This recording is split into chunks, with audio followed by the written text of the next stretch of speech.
Okay, guys.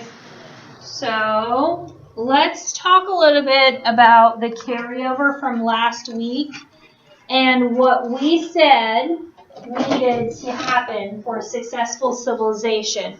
So when we talked last week, we talked about the need for people. And specifically, we talked about the need for growth in families.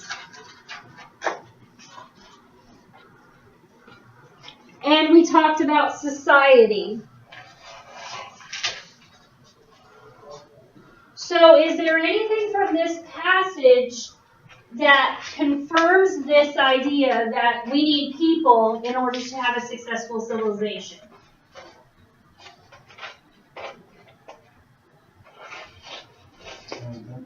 No?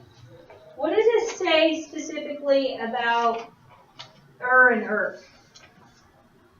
The sudden growth change centered in the cities of people clustered into fewer and fewer but larger locations and social roles and jobs became complicated. Okay. So when we think of society, we need to think of social roles and jobs. Now, what does that mean? Good place. About what does it mean? Good place. Okay, so every individual has their place in society, essentially. So when we're thinking about Ur and Uruk, when these two places, so think of them as though they were large places, and then people are starting to crowd into smaller areas. So you have the population of Chicago coming to Kokomo. So it's a much smaller space that they're coming to, so they have to crowd into areas. Well, what happens when all these people are crowding into these areas? Chaos. Good. Chaos is going to ensue unless we have different societal roles. So what kind of societal roles are we talking about? What kind of roles are there in society? What kind of places do we have in society? We got rich places, we got poor places. Okay. We got in the middle. So we have economic roles, and those are based on what people have, essentially, or what people have been born into. What other kind of roles do we have in how we interact with people? I say we got what? We're talking about like the difference between, I say S4? Could be. Okay. We got what? Criminals? Mm-hmm. God. Holy people. Okay. Religious. So we have different belief systems that we have to fit in with these social roles. And let me stop on that criminal part. How do we know someone? How do we have established that someone is a criminal? Yeah, they criminals. Like I say, we're going back in that time. I'm pretty sure they saw some every day, all day. Okay, so they didn't have laws. Mesopotamia didn't have laws. This is one of the earliest civilizations that we know of, and they didn't have any laws that said, oh, I can't just take your pen. They didn't have that. So I'll take your pen, and what are you going to do about it? That's kind of the way society ran. So there were essentially no criminals. There weren't layers of expectation, but when you have so many people crowding into one area, and they have to start adjusting. So these social roles start to play a more important part. And we have to start acknowledging that there have to be some laws. Those laws come in with the systems. So when we're talking about systems, we're talking about systems of laws. Those laws are how we distinguish who is who. So, guys, we're taking from the list that we came up with last week, and we're adding some details into it based on what we read. So right now we're focusing on people. So we talked about society, and when it talks about and Urich, it's talking about societal roles and jobs. So when we were talking about social roles, there's any economic component to it, so who has what, maybe a belief system division, but in this time period, we don't have as much of that economic flux. We also don't have as many diverse belief systems. So if we think about the economic flux, remember this is the beginning of the agricultural revolution. This is the beginning of, here, I have $1, now you give me your whatever it is. This is the beginning of that. So they don't necessarily have that economic Donald Trump versus me. Like, there's not that much of a gap that exists here. In addition to that, the belief system, we can tell that the belief system is pretty much the same. How do we know that? Based on this passage. How do we know that their belief systems are probably the same? I say because they all in one group, they stuck together. Okay, and what in the passage shows that? What in the passage shows that they have the same belief system? In this passage? Mm-hmm. Through the whole thing? Or just Yeah, in the it's beginning? only in one section, but... Shamash? Okay, Shamash is the sun god. So they all believe in him enough to say, okay, yeah, Hammurabi, you can have all the power. I'm not going to fight with that. They believe in this God. They believe in this God of justice, this sun god. They believe in him enough that they all say, okay. So their belief system is pretty much the same. We can agree to that, right? Now, our belief systems, especially in the U.S., are vastly different. So now this makes an even bigger impact. So which of these do you think is more beneficial? Having limited belief systems or having a variety of belief systems? I'm a variety. Okay, and why do you say a variety? More is better. Okay. Anybody else? This kind of says that it's better to have like one belief because Babylonia was really strong and all the Mesopotamia was really strong after Hammurabi. Good. So in the passage, it says that one belief system is the best way to go, but we can have our own opinions that, maybe it's not. I would be hell with that. I like my belief system. And it's vastly different from even other people's. My daughter and I have different belief systems. And we are both budding Buddhists, and we are both very similar. We walk, talk, act the same a lot. So our belief systems are still even different from that. So you may believe that belief systems are better, having a looser concept, but according to the passage, it's one belief system essentially. Okay, what else about societal roles? Anything else there, or do we want to move on to jobs? Okay, let's move on to jobs. So when you have this huge group who migrate into this one smaller clustered area, how do you establish who has jobs and what jobs those are?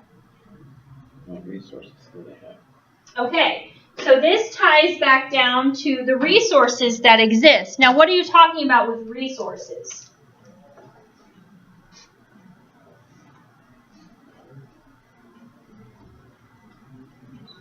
What are you talking about with resources? What are resources? Okay, things that people use. What kind of things do we use? Food, water, sheep, Good. stuff like that. So food, water, and specifically they were talking about things that help us sustain. So the idea of domestication was to help us sustain. So we can continue hunting and gathering every day, but that's going to be a lot of work every single day to send your son out and say, hey, go catch a deer for our family to live off of for 3 days. And then in 3 days, he's got to go back and he's got to catch That another must be a deer. big family. Yep. So the idea of sustainability is, hey, let's gather in one home and let's gather all of our animals. Let's start growing plants and using these systems, it's also a system, using this system of sustainability through domestication. So they're domesticating their food. What else did they domesticate? Food? Okay, animals. Animals are sometimes food, but animals also produce things that they can then eat. What else? What does it say in the passage? Crops. Okay, so crops, plants. What else? Grains. Okay, so those are the crops, the grains. Token system. Okay, they also had to create a system of trade.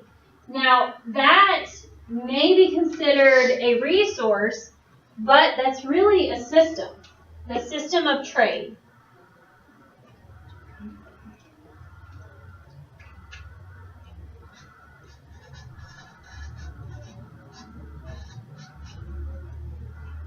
So this system of here is something and you give me something in return is a system of trade that they then use to help them sustain.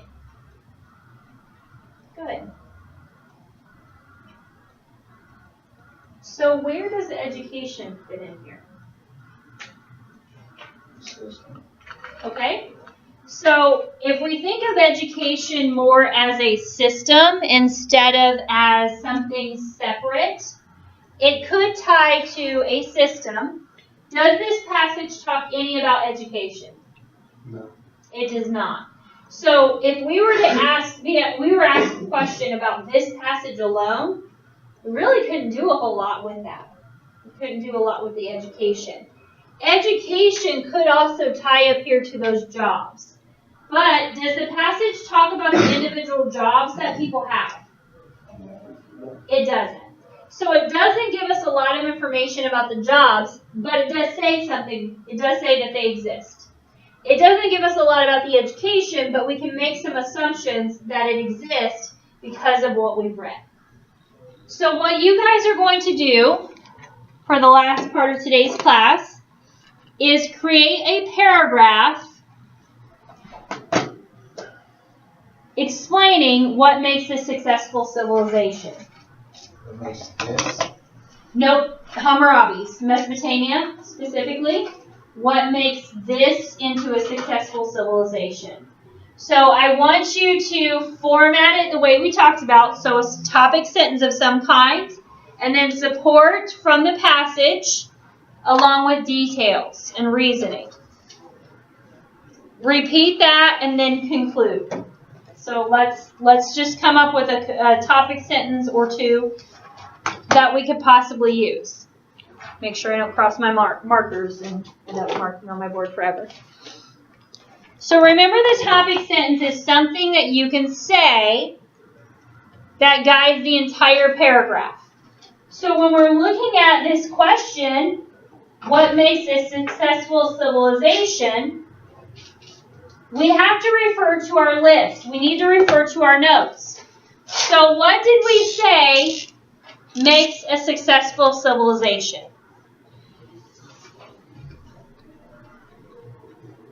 People. Resources, education, and systems. Okay, so which one of those can we take out? Education. Good. We can take out the education because we don't have enough about that to really focus in on that. So if we start with civilizations, benefit, and that's that are successful, from people, resources, and systems.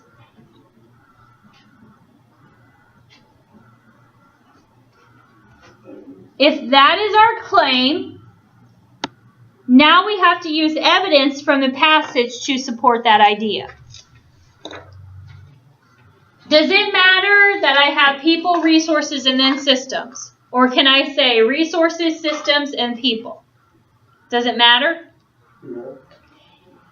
Yeah. Because if you have all three, then it shouldn't matter. You Okay. have to have people to get together to want to do it.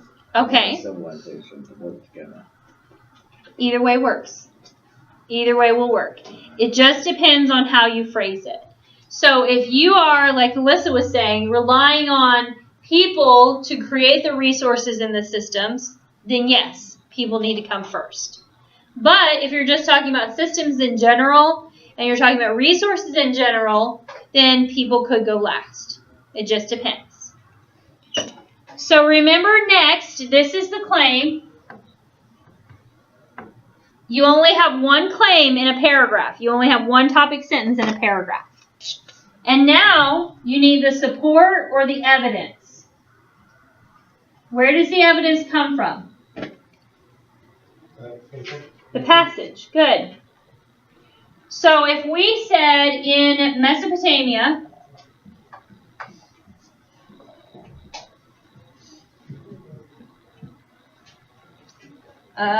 people, what? What did people do? Right? They what? They tried. Okay. So let's just say that. Bless you. So if that is our evidence, now we need to go into some more detail. So what kind of detail should we include?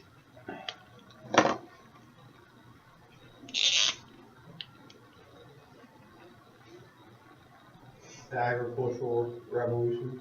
Okay. So what can we say about that?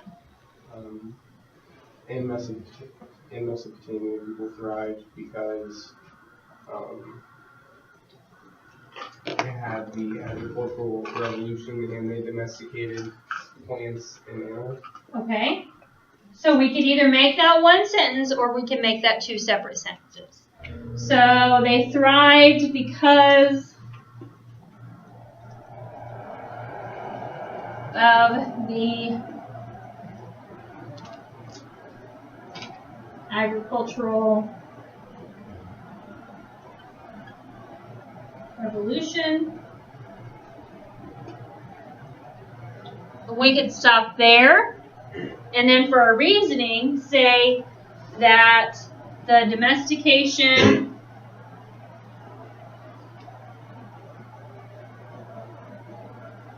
of plants and animals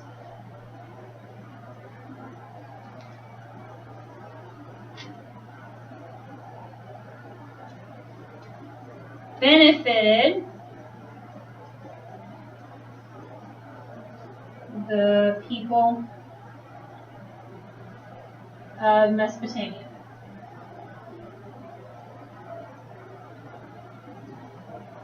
Okay? Could we add anything else to this? We could. We have stuff about social roles. We have stuff about jobs.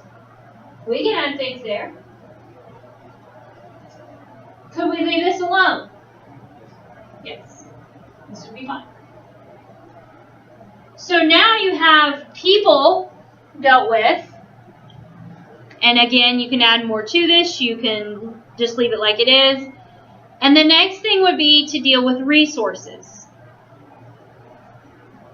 So again, you have evidence, and then you have reasoning. So I want to see what you guys can do with the rest of this. You gotta write the grade too? Yes, this is your claim.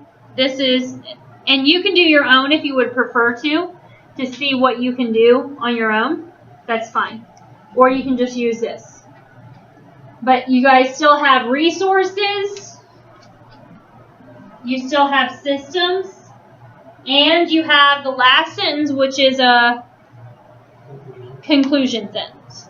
So you still have at least 5 sentences left. So I want to see what you guys can do.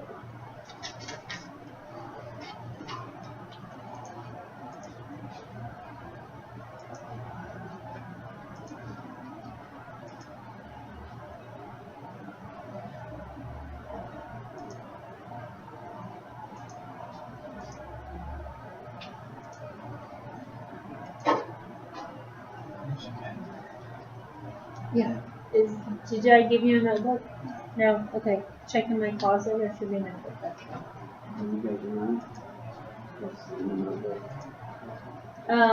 I have extra ones if you need one. You need one? Yep.